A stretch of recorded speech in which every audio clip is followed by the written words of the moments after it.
রমজানের পবিত্রতা রক্ষার পাশাপাশি বিশ্বের মুসলিম উম্মাহকে ঐক্যবদ্ধ থাকার আহ্বান জানালেন চট্টগ্রাম বিশ্ববিদ্যালয় অ্যালামনাই অ্যাসোসিয়েশন নিউ ইয়র্ক আয়োজিত ইফতার মাহফিল পূর্ববর্তী এক আলোচনা সভায় বক্তারা। শুক্রবার নিউ ইয়র্কের জ্যাকসন হাইটসে এই আহ্বান জানান তারা।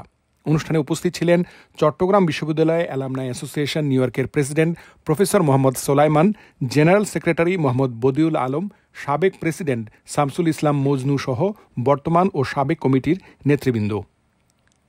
নিউ ইয়র্কের জ্যাকসন হাইটসের সানাই পার্টি হলে ইফতারের আগে মোনাজাত করা হয়।